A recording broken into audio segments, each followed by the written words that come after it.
And now for something completely different. Hi, my name is Annie Grossman, and I'm a dog trainer. This podcast is brought to you by School for the Dogs, a Manhattan-based facility I own and operate along with some of the city's finest dog trainers. During this podcast, we'll be answering your questions, geeking out on animal behavior, discussing pet trends, and interviewing industry experts. Welcome to School for the Dogs podcast. Hey everyone. So I am super excited because this is our very first School for the Dogs podcast Q&A episode, and I've collected some great questions here that I am going to answer. If you have a question that you would like answered on School for the Dogs podcast, there are lots of ways that you can get in touch with us. If you're listening to this through Anchor, which is our podcast hosting company, it's super easy through their app to ask us a question. Just click the send a voice message button next to our icon. You will see it as soon as you log in. You can also send an email to podcast@schoolforthedogs.com, or you can call and leave a voice message, 917-414-2625. Alternatively, you can send a text message to that number. Our first question today comes from an Anchor listener.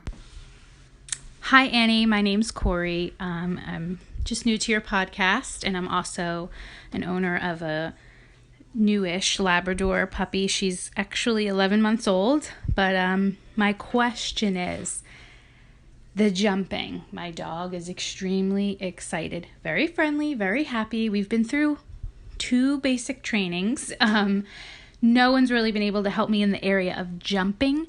She's a jumper. She's a big girl. She's 75 pounds. And when people come in the house or we're outside, a neighbor comes up to her, she just jumps, and of course I stay down. Of course we do the whole thing with the treat, but it just seems like we just cannot get over this hurdle of her jumping up. And of course it's not good because could hurt somebody inadvertently. So any tips would be great. Thanks so much. Love the show. I'm so glad Corey asked this question because it's certainly a problem that a lot of dog owners deal with, especially people who have young dogs and large dogs. Jumping up is a totally normal puppy behavior. Really, it's a normal behavior for any dog. And I think the big reason why dogs jump up is because how do they greet each other? They smell each other's butts and mouths. Well, in order to smell our butts and mouths, they need to jump. Now, I think this question, as Corey has posed it, offers a really good opportunity to talk about punishment, both how punishment can be used effectively and how it can be used ineffectively.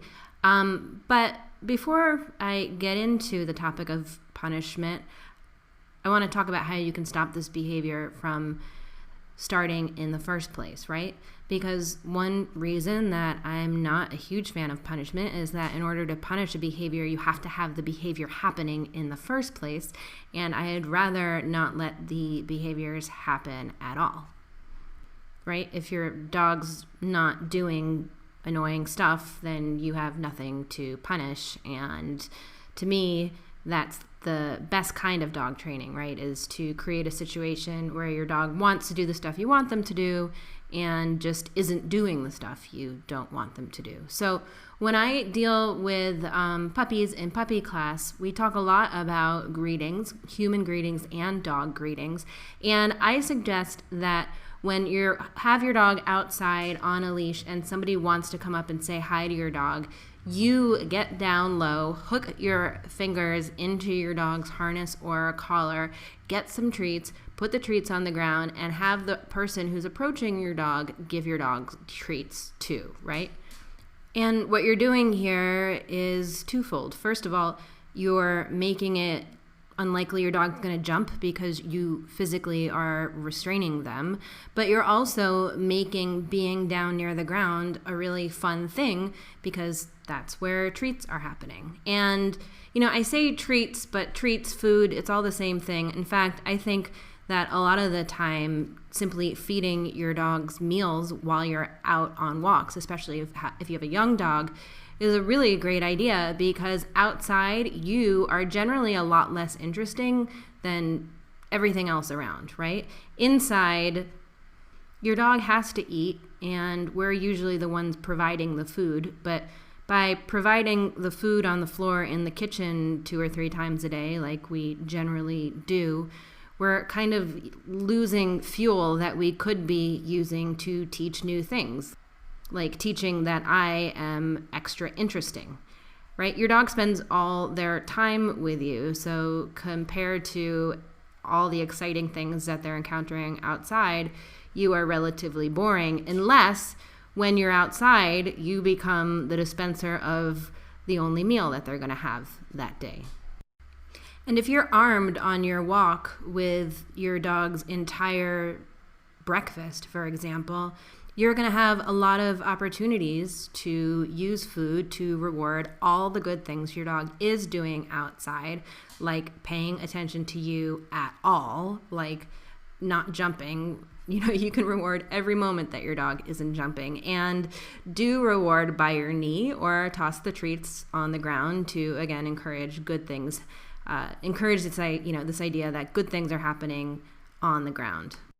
Otherwise, what tends to happen when someone approaches you to say hi to your dog on the street is you're walking, your dog is not paying much attention to you, there's lots of exciting things going on, and then, oh my goodness, this person is all excited to see me, I'm going to get super excited to see this person, and then you, the dog owner, probably have this sort of Norman Rockwell idea in your mind of your dog should be sitting nicely next to you while the person's coming to say hello.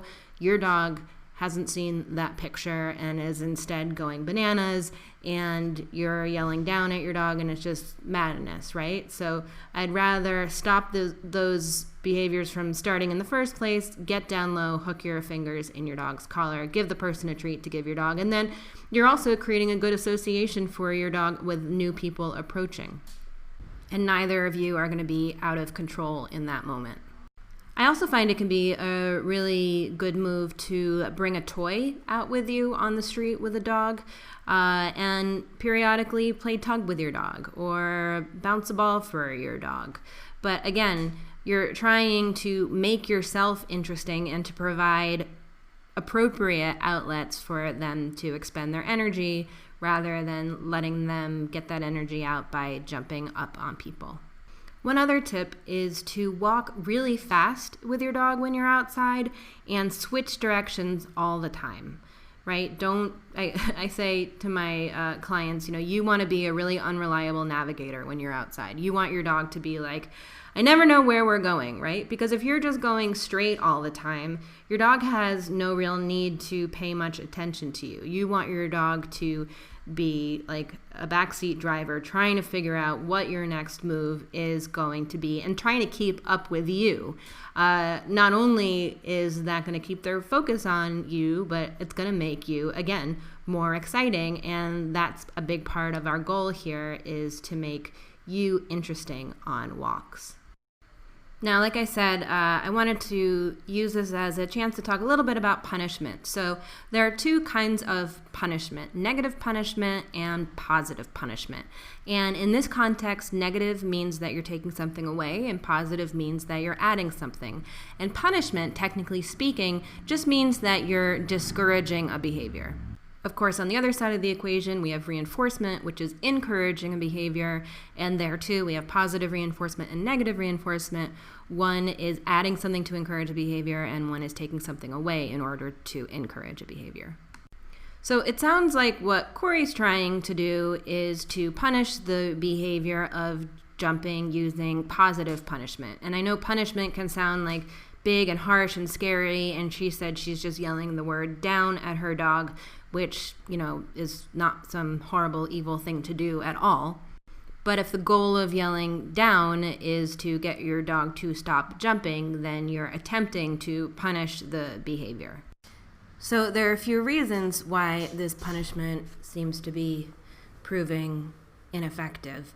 One is, I'm guessing that your dog doesn't actually find you talking to him in any way punishing. And this is something you can notice if you ever hear someone talk to their dog or try and reprimand their dog or get their dog to do something different than they're doing in a foreign language. I think we tend to give dogs a lot more credit for understanding our specific commands as we say them, especially in moments of excitement, than they deserve credit for. So while you're saying down to your dog and you expect them to understand what you want them to do because maybe they do know that cue in other circumstances, the reality is in the moment, you might as well be there saying applesauce, jelly bean, pumpkin, bubblegum. One way you can tell whether or not you are successfully punishing the behavior is that a punished behavior shouldn't keep happening, right? Definition of punishment is it should be discouraging a behavior.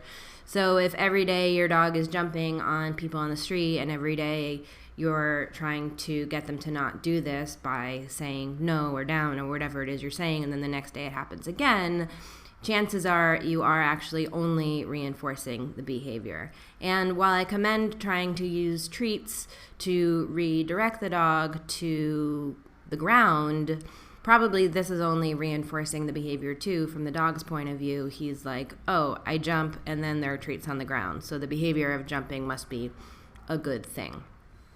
So if you are going to use food to redirect your dog's attention outside, which I do think is a good idea, I would suggest delivering them down low on the ground before your dog starts jumping. Ideally, just regularly, if not on the ground, like I said, by your knee. But what you want is your dog to just think, gosh, outside, there's lots of good stuff my human's allowing me to get on the ground. There's lots of good stuff happening by his or her knee. My human is especially interesting outside, and I don't care about all these other people because my person is where it's at.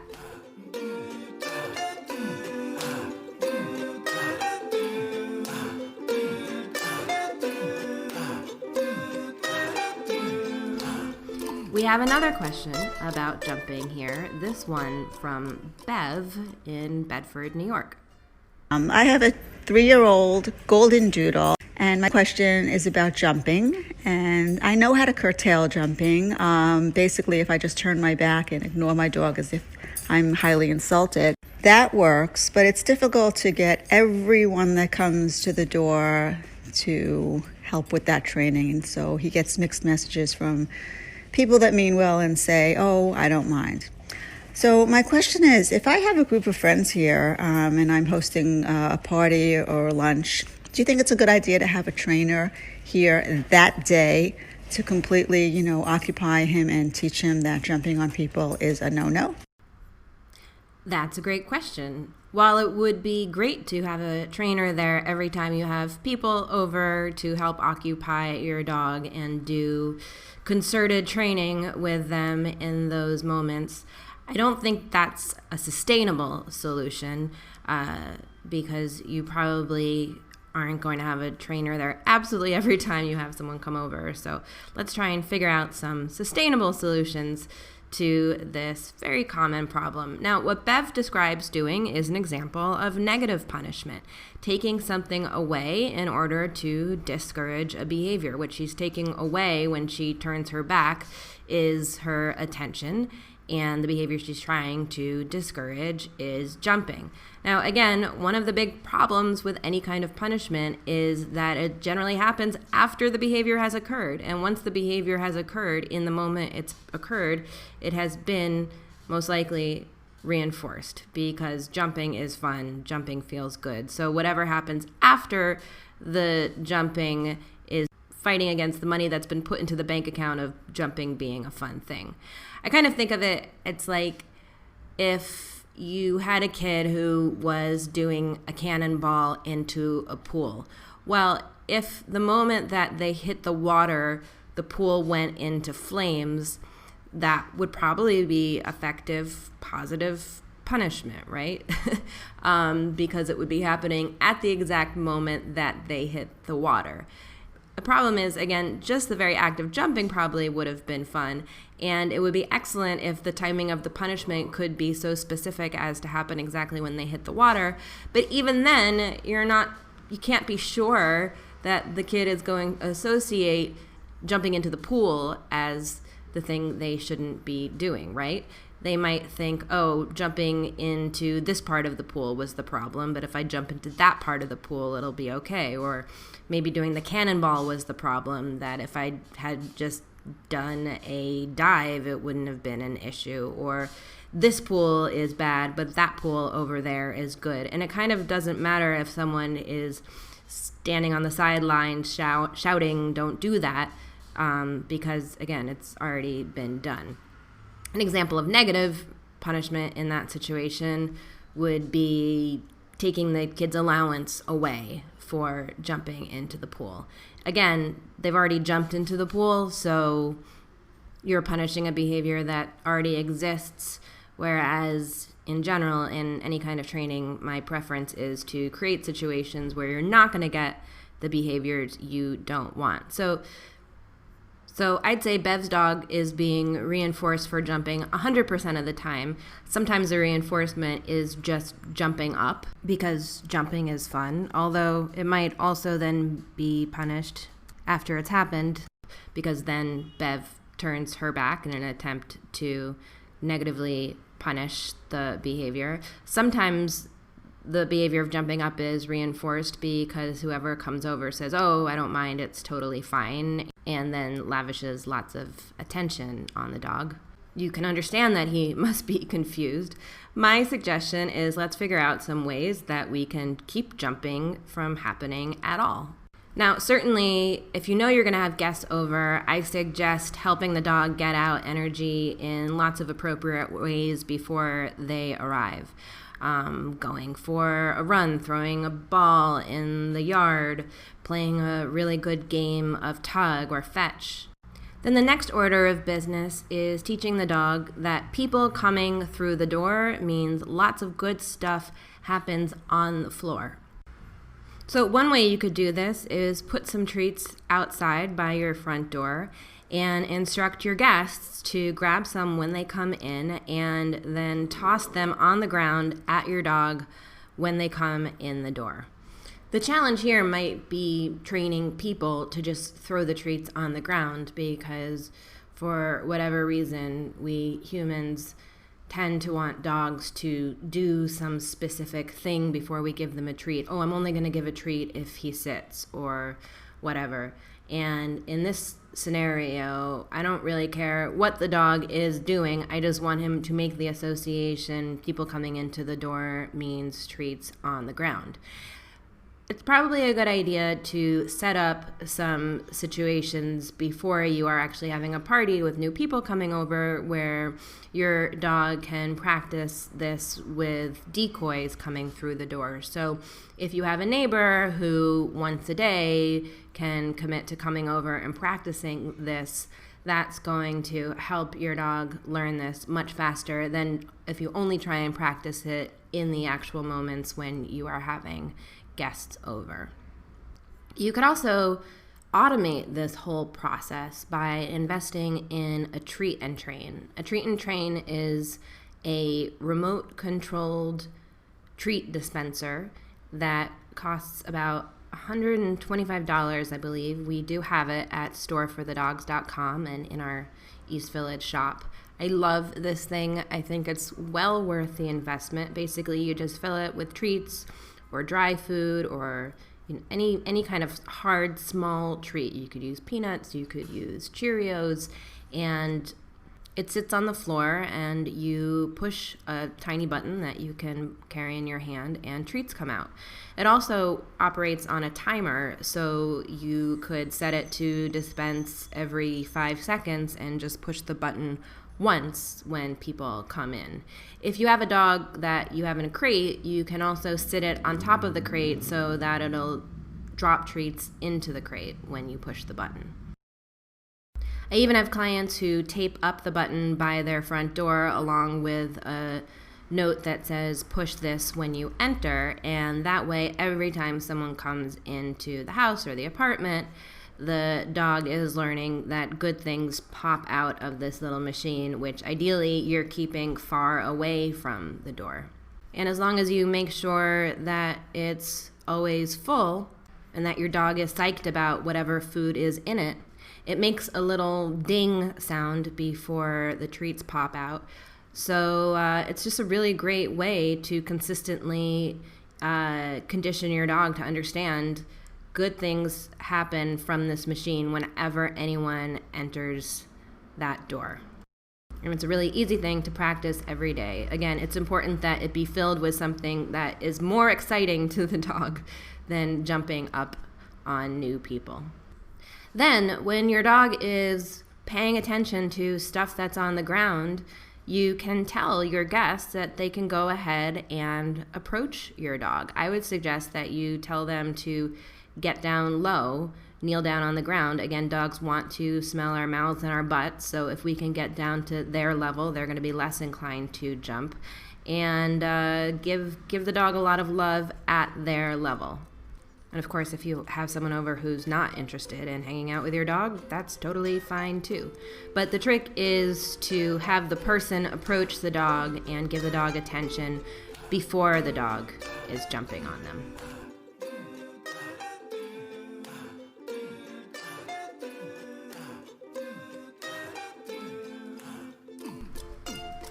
Our next question comes from an Instagram follower. We're on Instagram at School for the Dogs. Her name is Roxy the Brindle. She lives in Georgia, and her human writes and says, "Do you have any tips for an extremely fearful dog? I'm looking for a rehab place for her, and while I think your program at School for the Dogs would be a perfect fit for her because she responds well when she has other dogs to look at, I'm located in Georgia and I can't drive to New York City." Roxy is terrified of large moving objects. She's very uncertain of new things. She loves other dogs but is uncertain around new ones. Her fur stands up on her back. She also runs away when people approach her and force love on her. So first of all, who are the idiots out there who are approaching dogs without asking? Didn't we all learn when we were kids that you need to say, "May I please say hi to your dog?" You know, in the many years before I became a dog trainer, I was definitely someone who wanted to say hi to every dog I saw on the street, and I would ask. And, you know, I used to think that dog owners were jerks if they said, "No, you can't say hi to my dog." I used to think like, well, you certainly have problems. But now I don't think that at all. Now I think that's great. If you have a dog if you have a dog and your dog can't deal with strangers approaching him or her on the street, then it's really a good thing that you, as a dog owner, are telling people to not say hi to your dog on the street. So my first suggestion is do whatever you need to do to make sure people are not approaching your dog if it's not okay with you. I often will say when someone is approaching a dog I'm working with and I don't want them to, "He has conjunctivitis," which is not true. I generally am not working with a dog who has conjunctivitis, but it sounds contagious and it's enough to make people go away. You can also buy leash sleeves that say, "Please don't approach my dog." You can get these on Etsy. If you just type into Etsy dog leash sleeves, you'll see lots of different options. And there's a woman in California, Mimi Reed. She is the wonderful woman who makes the treat pouches that we sell at School for the Dogs. She makes vests that you can get that say, "Please give my dog some space," or she can write whatever you want to say on the vest, but that's a easy thing to put on a vest. They're super easy to put on to dogs. They're comfortable. You can get her vests at etsy.com/shop/giveadogahome. And there's actually a whole movement trying to get people to tie yellow ribbons to leashes if you have a dog who shouldn't be approached. I'm not sure that this has taken off enough to be really well understood. I think it's probably better to have a vest that says, "Please don't approach my dog," but you can learn more about the yellow ribbon idea at theyellowdogproject.com, and I also really like the site dogsinneedofspace.com. You know, your dog might never be okay with strangers approaching her on the street, and I think that's fine. But still, as a dog owner, your job is to work at helping her be less scared of the world around her. And that comes down to helping create good associations with all the things she's going to be encountering in her life. And this comes down to classical conditioning. If you're interested in more on classical conditioning, I did an episode a few weeks ago with our trainer, Anna Johnson, where we geeked out all about classical conditioning. Classical conditioning is just another way of saying learning by association. It's also called Pavlovian conditioning. And again, it's just about changing a dog's underlying feeling about something. You might end up changing behaviors. You generally are trying to change a behavior, but you're not doing it by focusing on the behavior. You're focusing on the feeling that's causing the behavior to happen. And most aggression in dogs stems from fear. So a lot of the time when we're working with aggressive dogs or fearful dogs, well, a lot of times when we're working with aggressive dogs, we are working with fearful dogs. And a lot of times when we're working with fearful dogs, we're trying to prevent them from becoming aggressive. And how are we doing this? By teaching them that all the things that they might choose to bark at or attack or whatever are actually safe and don't warrant that kind of reaction. The tricky thing is when you're training, when you're focusing on classical conditioning during training, sometimes you're going to be feeling like you're rewarding a dog for doing behaviors that you don't like, right? Your dog is barking at that dog across the street, and I, as your trainer, am going to say, shove some turkey in your dog's mouth, and you're going to feel like, but I'm rewarding the behavior of barking, and I'm going to say, I don't care, do it anyway, because we're not focusing on the behavior, we're focusing on the feeling that's causing the behavior. And if we can get enough repetitions down of your dog being like, that dog across the street equals turkey from my human, eventually you're going to have a dog who's not barking at the dog across the street to go away. Now, the good news is your dog has to eat throughout the day, at least 2 times, right? You can use these regular meals to help change their feelings about things. Of course, the goal should not be to absolutely terrify your dog. If at any point your dog is too scared to take some high-value treat, like turkey or bacon or cheese or whatever, you have definitely pushed them too far. But an easy first step might be to simply feed your dog her meals outside on the sidewalk, right? She probably doesn't need to make more good associations with eating from a bowl in the kitchen, right? She probably already feels pretty fine about being in your kitchen and feels okay about bowls on the floor. But by feeding her on the sidewalk or on a bench in the park, you're going to help her associate that yummy food with all the stimuli she's going to encounter outside. Kids on skateboards and people walking by with suitcases and people on motorcycles and new dogs, etc., etc. So you could literally just bring her bowl of food to the park and sit on a bench with her. Or you could feed her food piece by piece. Or we often deliver yummy things out of what we call a liquid treat dispenser. We sell these at storeforthedogs.com. With a liquid treat dispenser, which is basically just a little travel shampoo tube, you can give her peanut butter, or you can fill it with liverwurst, or you can put cream cheese in it. It makes it really easy to just consistently deliver a treat, doesn't get your hands dirty, and also licking is very soothing for a dog.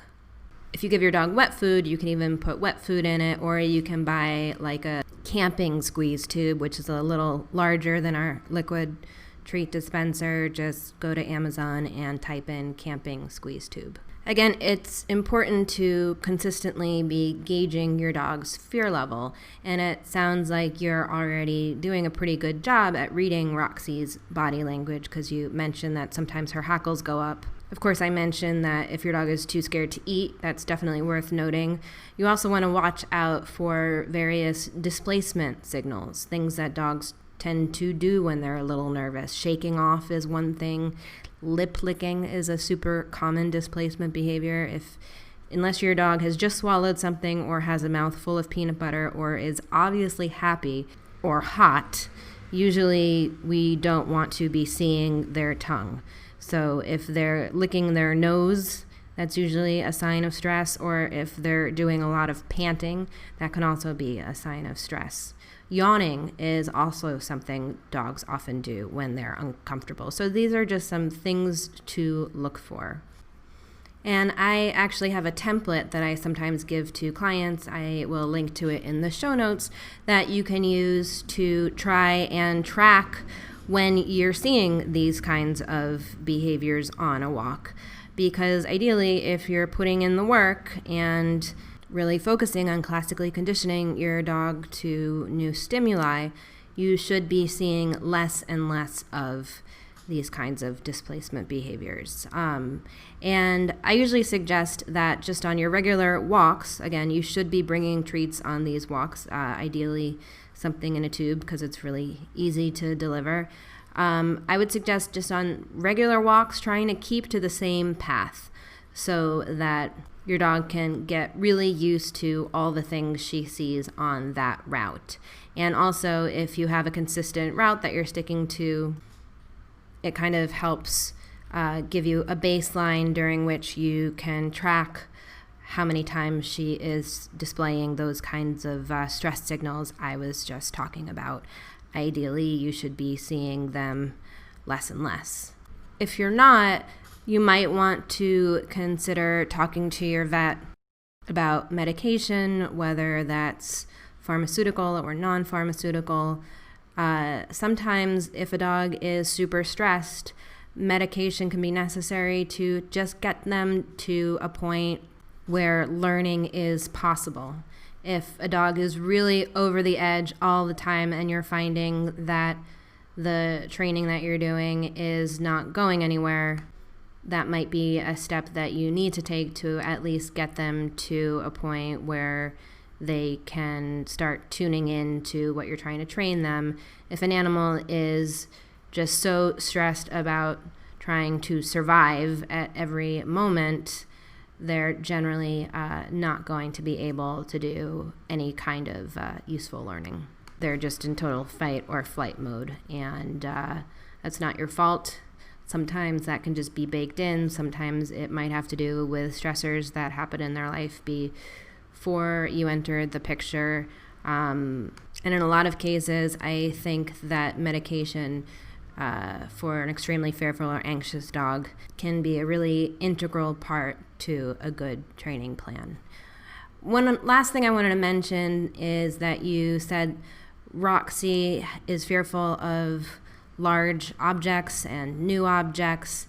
Just something easy that you can do in your own home is all those scary objects that come out occasionally, like the vacuum cleaner or the ironing board. I suggest keeping those out.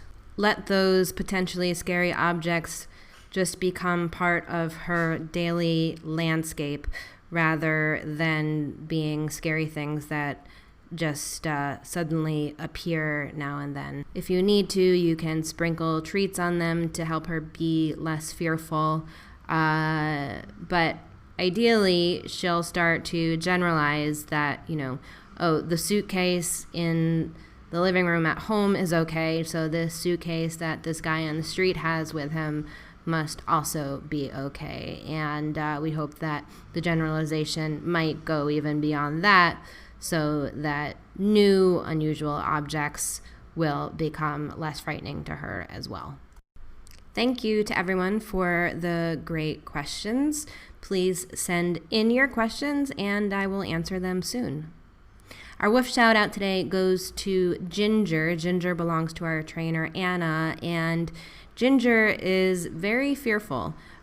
She has a history of getting very nervous on the street, very nervous around new scary objects, just like Roxy. But Anna, as a trainer, has done so much great work with her, and I think that just a lot of the fun training that they've done together, like Ginger's learned to put her toys away and to run through obstacle courses in the apartment. And I think that a lot of that kind of training that they've done together has really boosted Ginger's confidence overall. So big shout out to Ginger, who I love so much, and to Anna, who is wonderful, and to Anna's husband, Alan, who chauffeurs Ginger to and from wherever she needs to go because walking on the street is often too scary for her. And they actually even have a stroller for her, which is an accommodation that helps her get from place to place because, you know what, the city streets for some dogs can be just too much to handle, even with the very best training that's out there. I think we ask a lot of dogs by asking them to live in our lives, in our homes, in these crazy cities that so many of us live in. And I give a lot of credit to all the dog owners out there who go to great lengths to make city life possible for their dogs. It's not always easy.